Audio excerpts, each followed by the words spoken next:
आप लोगों में शायद इस बात को लेकर थोड़ा सा एक तनाव का माहौल है कि इतने आर्टिकल्स कैसे याद होंगे। देखिए, राष्ट्रपति के आर्टिकल आपने याद किए। यदि आपको राष्ट्रपति के आर्टिकल्स याद हैं तो राज्यपाल के आर्टिकल्स याद करने में मेरे ख्याल से आपको कोई दिक्कत नहीं होनी चाहिए। बहुत आसानी से, बहुत आराम से आपको राष्ट्रपति के आर्टिकल्स बहुत आराम से याद हो जाएंगे। राज्यपाल के भी आपको बहुत आराम से याद हो जाएंगे। मैं पहले भाग की बात कर लेता हूं। आपने राष्ट्रपति में पढ़ा था भाग 5, और भाग 5 में 5 अध्याय पढ़े आपने, और भाग 5 के उन 5 अध्याय में पहले अध्याय में, देखिए मैं पहले पूरी तरीके से भाग 5 की ही बात कर लेता हूं, उससे भाग 6 की साम्यता को बता देता हूं। भाग 5 जो कि आर्टिकल 52 से लेकर 151 तक है, उसमें देखिए अध्याय नंबर 1, और अध्याय नंबर 1 है वो अनुच्छेद 52 से शुरू होता है आर्टिकल 78 तक, और इसमें दे रखी है कार्यपालिका। इसमें कार्यपालिका का जिक्र है। देखिए, आप अध्याय नंबर 2 की बात करेंगे तो अध्याय नंबर 2 आर्टिकल 79 से शुरू होता है आर्टिकल 122 तक, और उसमें दे रखी है विधायिका। केंद्र की विधायिका का नाम संसद है, केंद्र की व्यवस्थापिका का नाम संसद है। अध्याय नंबर 3 और वो है अनुच्छेद 123, उसमें है अध्यादेश।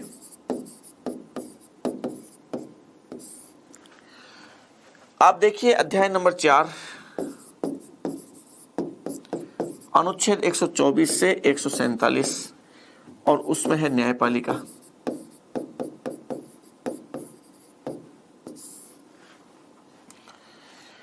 फिर अध्याय नंबर 5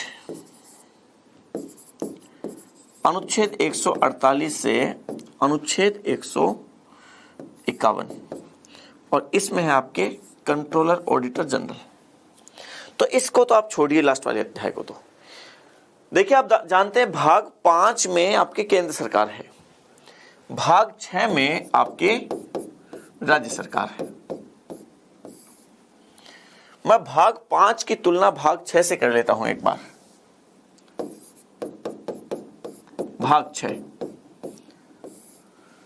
जहां भाग 5 है वो अनुच्छेद 52 से शुरू होता है और 151 तक जाता है। ठीक वहीं भाग 6 अनुच्छेद 152 से शुरू होता है और 237 तक जाता है। इसका जो अध्याय 1 है, इसका अध्याय नंबर जो 1 है, उस पहले अध्याय में अनुच्छेद कहां से शुरू होता है, देखिए मैं बता देता हूं आपको। अध्याय 1 वो अनुच्छेद 152, एक ही अध्याय है केवल, और उस अध्याय में दे रखा है राज्य की परिभाषा, राज्य का अर्थ क्या है, भाग 6 के संदर्भ में वो दे रखा है। जब आप अध्याय नंबर 2 की बात करते हैं तो अध्याय नंबर 2 अनुच्छेद 153 से शुरू होता है और 167 तक है, और अध्याय नंबर 2 में भी कार्यपालिका का ही जिक्र है। ठीक वैसे ही जैसे इसके अध्याय नंबर 1 में कार्यपालिका का जिक्र है। अंतर सिर्फ इतना है कि यहां ये कार्यपालिका केंद्र की कार्यपालिका है और यहां ये कार्यपालिका राज्य की कार्यपालिका है। समझ रहे हैं आप? यहां आर्टिकल 52 से 78 तक केंद्र की कार्यपालिका में राष्ट्रपति, उपराष्ट्रपति, प्रधानमंत्री, मंत्रिपरिषद है। यहां राज्य की कार्यपालिका में आपके राज्यपाल, मुख्यमंत्री, मंत्रिपरिषद है इन आर्टिकल्स में। जब आप अध्याय नंबर 3 की बात करते हैं राज्य के इस भाग 6 में, तब इसका संबंध आर्टिकल 168 से शुरू होता है, ये आर्टिकल 212 तक जाता है। आर्टिकल 168 से आर्टिकल 212 तक ये आपके अध्याय 3 है, और इसमें भी जिक्र है विधायिका का। ठीक वैसे ही जैसे भाग 5 के अध्याय 2 में जिक्र विधायिका का है। केंद्र की विधायिका का नाम संसद है, राज्य की विधायिका का नाम विधानमंडल है। तो यहां संसद का जिक्र है, यहां विधानमंडल का जिक्र है। समझ रहे हैं आप? जब आप अध्याय 4 की बात करते हैं तो अध्याय 4 अनुच्छेद 213 और इसमें भी अध्यादेश का जिक्र है। इस आर्टिकल 123 में केंद्र के अध्यादेश का जिक्र है, आर्टिकल 213 में राज्य के अध्यादेश का जिक्र है। अध्याय 5 की बात करते हैं तो आर्टिकल 214 से शुरू होता है 232 तक है, और इसमें न्यायपालिका है, राज्य की न्यायपालिका। तो यहाँ आर्टिकल 124 से 147 तक सुप्रीम कोर्ट है, यहाँ आर्टिकल 214 से 232 तक हाई कोर्ट है, मतलब न्यायपालिका है, राज्य की न्यायपालिका। तो मैं कहना जो आपको चाह रहा हूं, हालांकि इसमें अध्याय 6 भी है हालांकि, लेकिन उसका संबंध इससे नहीं है। सीएजी तो केवल सेंटर में होती है, वहां अधीनस्थ न्यायालय दे दिए गए। मैं जो आपको साम्यता बताना चाह रहा हूं कि ये 4 अध्याय, भाग 5 के जो 4 अध्याय हैं 1 से लेकर 4थे अध्याय तक, वो भाग 6 के अध्याय 2 से लेकर 5 तक साम्यता रखते हैं एकदम, और उनके आर्टिकल्स भी ठीक वैसे के वैसे चलते हैं आगे। अब जब हम राज्यपाल पढ़ रहे हैं तो इसका मतलब मैं अध्याय 1 की तुलना, भाग 5 के अध्याय 1 की तुलना भाग 6 के अध्याय 2 से कर लूं, वहां आपको राष्ट्रपति और राज्यपाल में साम्यता मिल जाएगी, और उसी अध्याय में आपको प्रधानमंत्री की, मुख्यमंत्री और केंद्र के मंत्रिपरिषद की, राज्य के मंत्रिपरिषद से भी तुलना मिल जाएगी। देखिए, देखते हैं उसको, समझिए। आपने आर्टिकल 52 पढ़ा। आर्टिकल 52 कहता है कि भारत का एक राष्ट्रपति होगा। ये आर्टिकल 52 ने राष्ट्रपति पद को स्थापित किया। आप जब राज्य में पढ़ते हैं तो आप अनुच्छेद 153 पढ़ते हैं, देख लीजिए चाहे आप, यहां आर्टिकल 153 से शुरू है ये। तो आर्टिकल 153 कहता है कि प्रत्येक राज्य में एक राज्यपाल होगा। इसने कहा भारत के लिए एक राष्ट्रपति होगा, इसने कहा प्रत्येक राज्य के लिए एक राज्यपाल होगा, सेम है। आर्टिकल 53 कहता है कि संघ की समस्त कार्यपालिका शक्ति राष्ट्रपति में निहित होंगी, जिनका प्रयोग वह स्वयं अथवा अपने अधीनस्थ के माध्यम से करेगा। ठीक यही बात राज्य में राज्यपाल के लिए आर्टिकल 154 कहता है कि राज्य की समस्त कार्यपालिका शक्ति राज्यपाल में निहित होंगी, जिनका प्रयोग वह स्वयं अथवा अपने अधीनस्थ के माध्यम से करेगा, सेम बात है। आर्टिकल 54 में राष्ट्रपति का निर्वाचक मंडल है कि राष्ट्रपति के चुनाव में वोट कौन देगा। अब राज्यपाल के तो चुनाव होते ही नहीं है, तो वोट पड़ेंगे नहीं, तो वोट कौन देगा, इसका कोई मतलब नहीं है। आर्टिकल 55 में है कि राष्ट्रपति का नियुक्ति कौन करेगा। राष्ट्रपति की नियुक्ति की बात है कि नियुक्ति करेगा कौन। और यहाँ पे आर्टिकल 155 में आर्टिकल 55 में राष्ट्रपति के निर्वाचन की बात है कि राष्ट्रपति का निर्वाचन होगा कैसे, एकल संक्रमण प्रणाली से होता है। यहाँ राज्यपाल के निर्वाचन तो नहीं होते, लेकिन नियुक्ति तो होती है। तो आर्टिकल 155 में नियुक्ति दी गई कि राज्यपाल की नियुक्ति कौन करेगा, ठीक है। आर्टिकल 56 कहता है कि राष्ट्रपति का कार्यकाल कितना होगा। ठीक यही बात आर्टिकल 156 राज्यपाल के लिए कहता है कि राज्यपाल का कार्यकाल कितना होगा। आर्टिकल 57 कहता है कि राष्ट्रपति पुनर्निर्वाचन के लिए पात्र होगा कि क्या होगा। यहाँ पे ये बात राज्यपाल के लिए कहीं नहीं गई। आर्टिकल 58 कहता है कि राष्ट्रपति की योग्यताओं का जिक्र। आर्टिकल 157 कहता है राज्यपाल के लिए योग्यताओं का जिक्र। आर्टिकल 59 पद हेतु शर्तों की बात करता है। आर्टिकल 158 ठीक राज्यपाल के लिए ही बात करता है। आर्टिकल 60 में राष्ट्रपति की शपथ की जिक्र है। आर्टिकल 159 में राज्यपाल के लिए शपथ का जिक्र है। आर्टिकल 61 में महाभियोग की बात है, राज्यपाल के लिए महाभियोग का प्रावधान नहीं है। आर्टिकल 62 आकस्मिक पद रिक्ति की दशा की स्थिति है। आर्टिकल 160 आकस्मिक पद रिक्ति की दशा की स्थिति है। सेम टू सेम आगे तक चलता है, देख लीजिए आप चाहिए, सेम बात आगे चल रही है। केवल यहीं तक बात नहीं है, आगे तक देख लीजिए चाहिए, मैं आगे तक का उदाहरण बता सकता हूं आपको। 62 के बाद में आर्टिकल 63 से लेकर 69 तक उपराष्ट्रपति है। राज्य में उपराज्यपाल जैसा कोई पद होता ही नहीं है, तो ये आर्टिकल होंगे ही नहीं। आर्टिकल 70 और 71 राष्ट्रपति उपराष्ट्रपति के चुनाव के संबंध में कुछ बातें कहते हैं, तो यहां पे राज्यपाल के लिए ऐसी कोई प्रावधान का व्यवस्था की ही नहीं गई। आर्टिकल 72 में राष्ट्रपति की क्षमादान की शक्ति है, तो देखिए यहाँ आर्टिकल 160 समाप्त हुआ था, आर्टिकल 161 में राज्यपाल का क्षमादान है। देख लीजिए आगे शुरू हो गया। आर्टिकल 72 में क्षमादान, आर्टिकल 161 में क्षमादान, क्योंकि ये प्रावधान, इतने प्रावधान थे वो यहाँ राज्य में एप्लीकेबल नहीं है। आर्टिकल 73 कहता है कि संघ की कार्यपालिका शक्ति का विस्तार उन विषयों तक होगा जिन विषयों पर संसद को कानून बनाने की शक्ति है। आर्टिकल 162 कहता है कि राज्य की कार्यपालिका शक्ति का विस्तार उन विषयों तक होगा जहां तक राज्य विधानमंडलों को विधि बनाने की शक्ति है। आर्टिकल 74 और 75 में संघ की कार्यपालिका, केंद्र की कार्यपालिका, जिसमें मंत्री परिषद और प्रधानमंत्री का जिक्र है, केंद्रीय मंत्रिपरिषद। आर्टिकल 163 और 164 में राज्य की मंत्रिपरिषद और मुख्यमंत्री का जिक्र है। सेम बात है। आर्टिकल 76 में महान्यायवादी है, और जो स्थिति केंद्र में महान्यायवादी की होती है वही राज्य में महाधिवक्ता की होती है, तो आर्टिकल 165 में महाधिवक्ता है। आर्टिकल 77 कहता है कि संघ की कार्यपालिका शक्ति का प्रयोग राष्ट्रपति के नाम से किया जाएगा। आर्टिकल 166 कहता है कि राज्य की कार्यपालिका शक्ति का प्रयोग राज्यपाल के नाम से किया जाएगा। आर्टिकल 78 प्रधानमंत्री के कर्तव्यों का जिक्र करता है। आर्टिकल 167 मुख्यमंत्री के कर्तव्यों का जिक्र करता है। सेम टू सेम, एकदम वैसे की वैसे। देख लीजिए आपके सामने। केवल यही नहीं है, आर्टिकल 79 से देख लीजिए संसद शुरू हो गई है। आर्टिकल 168 से देख लीजिए विधानमंडल शुरू हो गया है, और आगे भी सेम टू सेम चलेगा। आगे विधानमंडल में भी अगर आर्टिकल्स को आप मैच करें, सेम आगे चलेगा। तो मैं आपसे कहना ये चाह रहा हूं, बस इस सारे के सारे इस बातचीत का मकसद सिर्फ और सिर्फ इतना है कि आपको आर्टिकल्स को लेकर कहीं भी तनाव में नहीं आना है। बहुत सामान्य सी बात है। आर्टिकल 153 से लेकर 167 तक जो राज्यपाल दिया हुआ है और मुख्यमंत्री मंत्रिपरिषद दिया हुआ है, वो सारे के सारे आर्टिकल आपको याद हो जाएंगे यदि आपको राष्ट्रपति के सारे आर्टिकल याद हैं। ठीक है, तो देखिए राज्यपाल के लेकर हम चर्चा करते हैं। अनुच्छेद 153 की बात सबसे पहले कर लीजिए आप। आर्टिकल 153 कहता है कि प्रत्येक राज्य के लिए एक राज्यपाल होगा।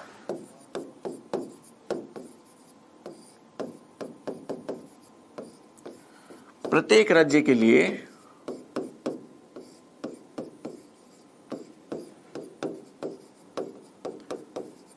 एक राज्यपाल होगा, यह कहता है आर्टिकल 153। और आर्टिकल 153 में जो ये बात कही गई, इसमें एक संशोधन किया गया, 7वां संविधान संशोधन 1956।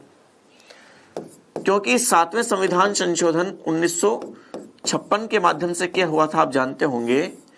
राज्यों का पुनर्गठन करके राज्यों की जो 4 श्रेणियां थी उनको समाप्त किया गया और राज्यों की दो श्रेणियां बना ली। अब ए, बी और सी और डी 4 प्रकार के राज्य नहीं होंगे, बल्कि राज्य और केंद्र शासित प्रदेश यही होंगे, और कई नए राज्य भी बनाए गए उसमें। तो अब इस 7वें संविधान संशोधन द्वारा आर्टिकल 153 में एक लाइन जोड़ दी गई और कहा गया कि एक ही व्यक्ति 2 या 2 से अधिक राज्यों का राज्यपाल हो सकता है। एक ही व्यक्ति वो राज्यपाल हो सकता है 2 या 2 से अधिक राज्यों का, वो राज्यपाल हो सकता है। ये प्रावधान किया गया 7वें संविधान संशोधन 1956 से। इस संविधान संशोधन को खासतौर से याद रखें, एग्जाम में पूछा जा सकता है। 153 राज्यपाल पद को स्थापित करता है, लेकिन 7वें संविधान संशोधन में इसमें एक बात और जोड़ दी गई कि एक ही व्यक्ति 2 या 2 से अधिक राज्यों का राज्यपाल हो सकता है। ये आर्टिकल 153 है। देखिए आर्टिकल 154 क्या कहता है, इसको भी साथ में यही पढ़िए आप। और आर्टिकल 154 कहता है कि राज्य की समस्त कार्यपालिका शक्ति राज्यपाल में निहित होंगी, जिनका प्रयोग वह स्वयं अथवा अपने अधीनस्थ के माध्यम से करेगा। तो आर्टिकल 154 ने राज्य की कार्यपालिका शक्तियां किसको सौंप दी है, वो राज्यपाल को सौंप दी, उसमें निहित कर दी है, और जिनका प्रयोग वह स्वयं करेगा, अपने अधीनस्थों के माध्यम से करेगा। अब ये अधीनस्थ कौन होंगे, तो वो तो हमने सेंटर में भी देखा था। राष्ट्रपति के लिए भी आर्टिकल 53 ये बात कहता है, और हम 53 के साथ आर्टिकल 74 को पढ़ते हैं।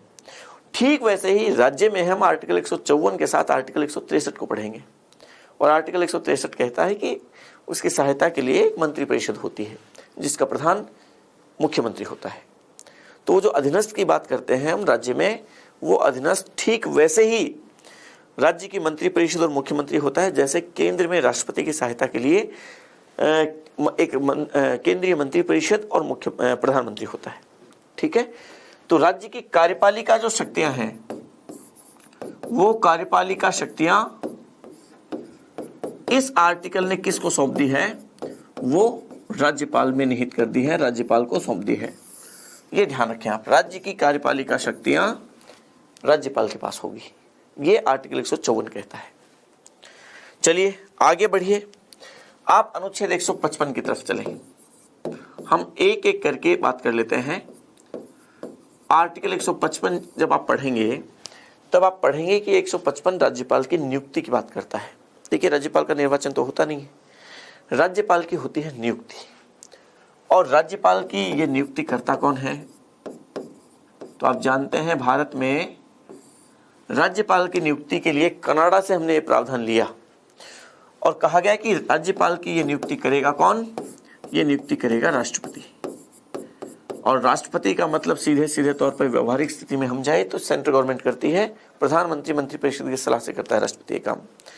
तो राज्य की कार्यपालिका का प्रमुख केंद्र के द्वारा यहाँ पे नियुक्त किया जा रहा है। बहुत खास बात ध्यान रखें, केंद्र के द्वारा राज्यपाल की नियुक्ति हो रही है तो सीधे सीधे तौर पे राज्य में केंद्र का हस्तक्षेप रहेगा। और उस मामले में राज्य में केंद्र का हस्तक्षेप और ज्यादा बढ़ जाता है जब केंद्र में किसी दूसरे दल की सरकार है और राज्य में उसके अलावा किसी दूसरे दल की सरकार है। ऐसी स्थिति में राज्य में उस राज्यपाल के माध्यम से केंद्र का हस्तक्षेप और ज्यादा बढ़ जाता है। तो नियुक्ति यहां राज्यपाल की कौन करेगा? राष्ट्रपति करेगा। ठीक है, यहां नियुक्ति करने में एक बात का ध्यान राष्ट्रपति रखता है, और वो ध्यान जिस बात का रखता है वो ये रखता है कि किसी राज्य के निवासी को उसी राज्य का राज्यपाल नहीं बनाया जाता है। जैसे राजस्थान के ही निवासी किसी व्यक्ति को राजस्थान का राज्यपाल नहीं बनाया जाएगा। ये थोड़ा सा ध्यान रखा जाता है ताकि दलगत राजनीति से उसे ऊपर उठाया जा सके। तो किसी राज्य के निवासी को उसी राज्य का राज्यपाल नहीं बनाया जाता है। अब आप में से कई लोगों को ये लगेगा कि प्रतिभा पाटिल राजस्थान की ही तो थी, उन्हें राजस्थान का राज्यपाल कैसे बना दिया गया फिर? तो आप थोड़ा सा ध्यान रखें इस बारे में। प्रतिभा पाटिल राजस्थान की वोटर नहीं है, अब वो राजस्थान की वोटर नहीं है, मतदाता नहीं है, वो है महाराष्ट्र के मतदाता। अब तो चूंकि वो महाराष्ट्र के हैं तो उन्हें तो अब राजस्थान में नियुक्त किया ही जा सकता है, कोई दिक्कत नहीं है। तो ये इस बात को विशेष तौर पे ध्यान रखिए, नियुक्ति राष्ट्रपति करता है। चलिए, इसके अलावा आप अनुच्छेद 156 की तरफ चले और 156 बात करता है कार्यकाल की, कि राज्यपाल का कार्यकाल कितना होगा। तो राज्यपाल के कार्यकाल के लिए आर्टिकल 156 में जो पहली बात कही गई वो कहा गया कि राज्यपाल राष्ट्रपति के प्रसाद पर्यंत पद पर रहेगा। एक बात तो ये, पहले ये नहीं कहा गया कि उसका कार्यकाल कितना होगा, पहले ये कहा गया कि वो किसके प्रसाद पर्यंत पद पर रहेगा। वो राष्ट्रपति के प्रसाद पर्यंत रहेगा। और प्रसाद पर्यंत का मतलब ये है कि राष्ट्रपति जब जी चाहे राज्यपाल को पद से हटा सकता है। और प्रसाद पर्यंत का एक अर्थ ये भी होता है कि राज्यपाल को पद से हटाने के लिए राष्ट्रपति को राज्यपाल को कारण बताने की जरूरत नहीं है। कोई प्रक्रिया कहीं नहीं चलेगी, बस एक आदेश राष्ट्रपति निकालेगा और उसे पद से हटा देगा। कोई कारण बताने की आवश्यकता नहीं, कोई प्रोसेस कहीं नहीं चलेगी, कहीं कोई औपचारिक प्रक्रिया नहीं चलेगी, बस राष्ट्रपति को उसे हटा देगा। प्रसाद पर्यंत का सीधा सीधा मतलब ये होता है। और यही वजह है कि जब भी केंद्र में किसी दूसरे दल की सरकार बनती है, परिवर्तन होता है, तो पहले के किसी राज्य में जो राज्यपाल नियुक्त किए गए थे उन्हें हाथों हाथ हटाया जाता है, उनकी जगह दूसरों की नियुक्ति की जाती है, क्योंकि राष्ट्रपति उन्हें कभी भी हटा सकता है। एक बात तो ये ध्यान रखें। दूसरी बात आर्टिकल 156 में कही गई कि राज्यपाल किसी भी समय अपना त्याग पत्र देकर पद छोड़ सकता है। और राज्यपाल अपना त्याग पत्र किसको देता है? वो राष्ट्रपति को देता है। राष्ट्रपति को संबोधित त्याग पत्र से वो अपना पद कभी भी छोड़ देगा। एक बात ये। और तीसरी बात कही गई कि इन दोनों बातों के अधीन रहते हुए फिर राज्यपाल, उसका कार्यकाल वो नियुक्ति तिथि से 5 वर्ष की अवधि तक होता है, 5 वर्ष तक पद पर रहता है। तो इन दोनों प्रावधानों के अधीन रहते हुए उसका कार्यकाल 5 साल रहेगा। लेकिन फिर भी कहा गया कि राज्यपाल वो अपने नए राज्यपाल के शपथ ग्रहण करने तक, पद ग्रहण करने तक कोई व्यक्ति राज्यपाल पद धारण करता रहेगा। मतलब वो 5 साल से ज्यादा भी हो सकता है। ठीक है, तो ये कुछ प्रावधान है उसके कार्यकाल से रिलेटेड, वो कितने समय तक पद धारण करेगा, इस बात को लेकर आर्टिकल 156। तो वो बात आर्टिकल 56 ने राष्ट्रपति के बारे में कही, ठीक वही बात आर्टिकल 156 ने राज्यपाल के लिए कही। आप दोनों को मैच करते हुए चलिए आप, तो आपके ये बात थोड़ी ज्यादा समझ आएगी। चलिए, इसके बाद देखिए आर्टिकल 157 की बात करते हैं। और आर्टिकल 157 बात करता है राज्यपाल की योग्यताओं के बारे में। राष्ट्रपति की योग्यताओं का जिक्र आर्टिकल 58 में है, राज्यपाल की योग्यताओं का जिक्र आर्टिकल 157 में है। राष्ट्रपति के लिए 4 योग्यताएं बताई गई, राज्यपाल के लिए मात्र 2 योग्यताएं बताई गई। 2 ही योग्यताएं हैं केवल। एक योग्यता तो ये कि वह भारत का नागरिक हो, और दूसरी योग्यता ये आर्टिकल 157 में, और वो क्या, वो योग्यता ये कि वह कम से कम 35 वर्ष की आयु पूरी कर चुका हो। बस मात्र 2 योग्यताएं। ये 2 योग्यताओं का जिक्र आर्टिकल 157 में है राज्यपाल के लिए। ठीक है, चलिए इसके बाद में आर्टिकल 158 की बात करते हैं। आर्टिकल 158 उसके पद हेतु शर्तों की बात करता है। पद के लिए क्या शर्तें हैं, और पद हेतु शर्तों में आर्टिकल 158 कह रहा है कि कोई भी सांसद या कोई भी विधायक यदि उसे राज्यपाल पद पर नियुक्त कर दिया गया तो राज्यपाल पद पर शपथ ग्रहण के साथ ही, उससे पहले ही उसे अपने पूर्व पद से त्यागपत्र देना होगा, और यदि वो ऐसा नहीं करता तो शपथ ग्रहण के साथ ही उसका पूर्व पद स्वतः रिक्त हो जाएगा, अपने आप रिक्त हो जाएगा। तो आर्टिकल 158 ने उसके पद हेतु शर्तों की बात की, और साथ ही साथ उसके वेतन की भी बात करता है कि उसे उतना वेतन देय होगा जितना दूसरी अनुसूची में उसके लिए निर्धारित किया गया है, उस मात्रा में उसे वेतन देय होगा। उसके वेतन में कभी किसी प्रकार की कटौती नहीं की जा सकती, राज्य की संचित निधि पर भारित होगा। ये बात आर्टिकल 158 में ये कह दी गई, ठीक वैसे ही जैसे आर्टिकल 159 में राष्ट्रपति के लिए कही गई है। आर्टिकल 159 क्या कहता है, और आर्टिकल 159 राज्यपाल के लिए शपथ का जिक्र करता है। और आर्टिकल 159 कहता है कि राज्यपाल उस राज्य के जो हाईकोर्ट है, उस हाईकोर्ट के मुख्य न्यायाधीश, और यदि मुख्य न्यायाधीश नहीं है तो उसकी अनुपस्थिति में किसी वरिष्ठतम न्यायाधीश के समक्ष अपने पद की शपथ ग्रहण करेगा। तो वो जो शपथ ग्रहण करता है वो मुख्य न्यायाधीश के समक्ष करता है, और मुख्य न्यायाधीश कौन सा, उसी राज्य के हाई कोर्ट का मुख्य न्यायाधीश या वरिष्ठतम न्यायाधीश के समक्ष वो शपथ ग्रहण करेगा। लेकिन ध्यान रखें, राज्यपाल की शपथ का जिक्र आर्टिकल, वो जो प्रारूप है वो आर्टिकल 159 में ही है, इसका जिक्र तीसरी अनुसूची में नहीं किया गया है। जिस तीसरी अनुसूची में शपथ के प्रारूप का जिक्र है बहुत सारे पदों के लिए, उसमें 3 पदों के शपथ का जिक्र नहीं है, राष्ट्रपति, उपराष्ट्रपति और राज्यपाल।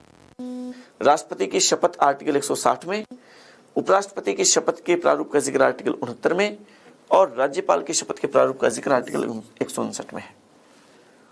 ये भी खास तौर से आपको ये बात ध्यान रखनी है।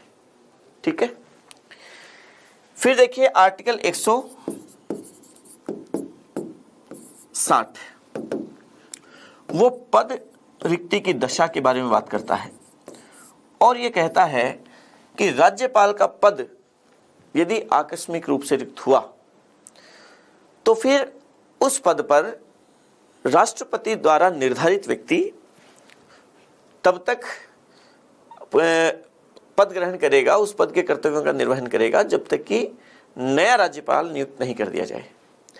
तो उसके तब तक ये काम करेगा आर्टिकल 160 के तहत, और कौन करेगा, वो राष्ट्रपति द्वारा निर्धारित व्यक्ति, वो जिसे निर्धारित करे।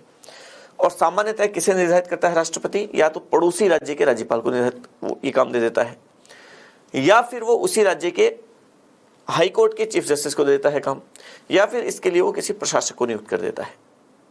तो ऐसी स्थिति में राष्ट्रपति तय करेगा कि किसे उस राज्य के राज्यपाल का पद के कर्तव्यों के लिए निर्धारित किया जाए। ठीक है, और फिर नया राज्यपाल की नियुक्ति जब राष्ट्रपति करता है तो फिर बाद में वो काम स्वतः उसके पास आ जाता है। आर्टिकल 160 ये कहता है। आर्टिकल 161 में क्षमादान की बात है, वो हम राज्यपाल की शक्तियों में बात करेंगे, लेकिन साथ ही आप राज्यपाल में एक आर्टिकल की और चर्चा करिए, और वो है आर्टिकल 361। आर्टिकल 361 की बात हमने राष्ट्रपति में भी की थी, राष्ट्रपति के विशेषाधिकार। आर्टिकल 361 में जहां राष्ट्रपति के विशेषाधिकार है वो राज्यपाल के भी विशेषाधिकार है, और सेम वो के वो है। पहला विशेषाधिकार ये कि राज्यपाल अपने के किसी भी कार्य के लिए, वो अपने किसी कार्य के लिए किसी न्यायालय के प्रति उत्तरदायी नहीं होता। किसी भी न्यायालय के प्रति वो उत्तरदायी नहीं होता है।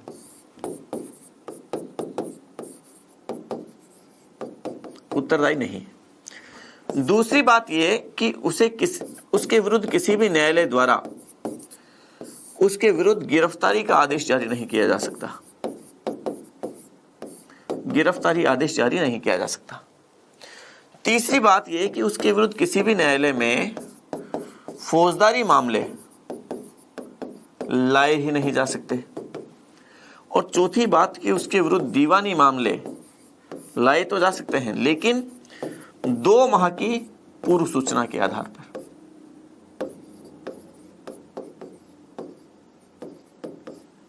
इस आधार पर लाए जा सकते हैं। ये 4 उसके विशेषाधिकार हैं।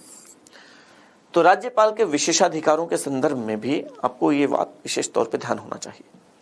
ठीक है, तो आज की इस क्लास में हम इसको क्लास को ज़्यादा लंबा नहीं करेंगे, क्योंकि राज्यपाल की पावर्स को भी अगर हमने इसी क्लास में ज्वाइंट किया तो फिर बाद में क्लास खूब लंबी हो जाएगी और आपके देखने में हो सकता है थोड़ी सी दिक्कतें हों। तो फिलहाल इतनी छोटी क्लास का आनंद लीजिए, और इस क्लास में अगर आपको कुछ समझ नहीं आया तो दोबारा भी आप इसको देख सकते हैं। अगली क्लास में हम राज्यपाल की शक्तियों को, पावर्स की बात करेंगे, और राजस्थान के राज्यपाल के संदर्भ में भी खास तौर से, विशेष तौर पे, क्योंकि आपके सिलेबस में राजस्थान के संदर्भ में राज्यपाल का ये टॉपिक दिया गया है। तो राजस्थान के राज्यपाल के कुछ फैक्ट्स हैं, उनके बारे में बात करेंगे। तो मिलते हैं कल की क्लास में। आज के लिए सिर्फ इतना बहुत है। क्लास देखें, और जो भी क्लासेस आपको लगातार दी जाती है उन सभी क्लासेस को लगातार देखते रहें। समय के खास तौर से एक दिन में आपने केवल 1 क्लास देखी, अगले दिन में आप 5 क्लास देख रहे हैं, इसके बजाय आप एक दिन में, जैसे हम आपको 3 या 4 क्लास अवेलेबल करवा रहे हैं, उन क्लासेस को उस शेड्यूल के अकॉर्डिंग चलें। शेड्यूल के अकॉर्डिंग चलेंगे तो आप में एक स्वतः अनुशासन का जो भाव, जो सामान्यतः ऑनलाइन क्लासेस में जिसका भाव रहता है, उस अनुशासन में आप बंधे रहेंगे। और लगातार आप दिन में तय करें कि 3 या 4 जो क्लास देखनी है वो लगातार देखें, उससे आप कुछ ज़्यादा सीख पाएंगे। चलिए खैर, मिलते हैं अगली क्लास में। विदा लेता हूँ। धन्यवाद।